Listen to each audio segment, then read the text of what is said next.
ముఖ్యమంత్రి కేసీఆర్ చేపట్టిన సంక్షేమ పథకాలే తమను గెలిపిస్తాయని నాంపల్లి బీఆర్ఎస్ అభ్యర్థి సిహెచ్ ఆనంద్ కుమార్ గౌడ్ ధీమా వ్యక్తం చేశారు.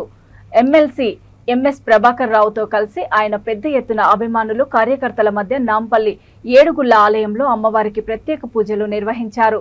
తర్వాత పెద్ద ఎత్తున కార్యకర్తలతో ర్యాలీగా విజయనగర్ కాలనీలోని రిటర్నింగ్ ఆఫీస్ కార్యాలయం వద్దకు చేరుకుని నామినేషన్ దాఖలు చేశారు. ఈ సందర్భంగా ఆనంద్ గౌడ్ మాట్లాడుతూ నాంపల్లిలో ఎంఐఎంతో పోటీ ఉంటుందని, ఈసారి ముఖ్యమంత్రి కేసీఆర్ సంక్షేమ పథకాలు ప్రజల్లోకి తీసుకెళ్లి గెలుస్తానని అన్నారు.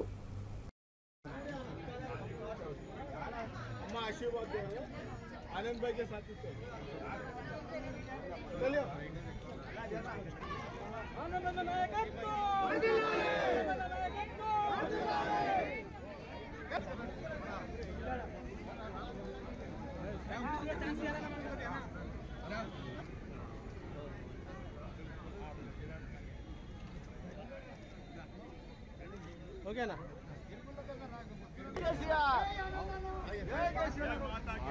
అందరికీ కూడా స్వాగతం సుస్వాగతం. అమ్మవారి ఆస్తులు ఎల్ల వేళలా ఉండి విజయాన్ని సోషల్ వెల్ఫేర్ గా కానీ మళ్ళీ నాంపల్లి ఇన్ఛార్జ్ కూడా కానీ అందరూ కూడా ఎంతో అభిమానంతో విచ్చేశారు. వారందరికీ కూడా స్వాగతం సుస్వాగతం తెలియజేస్తున్నాము. రాని కళ్ళు పండుగ బయలుదేరింది. విచ్చేస్తున్న మిత్రులందరికీ కూడా ఆ యొక్క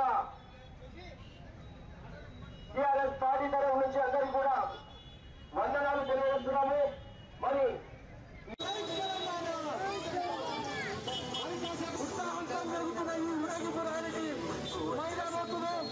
అదేవిధంగా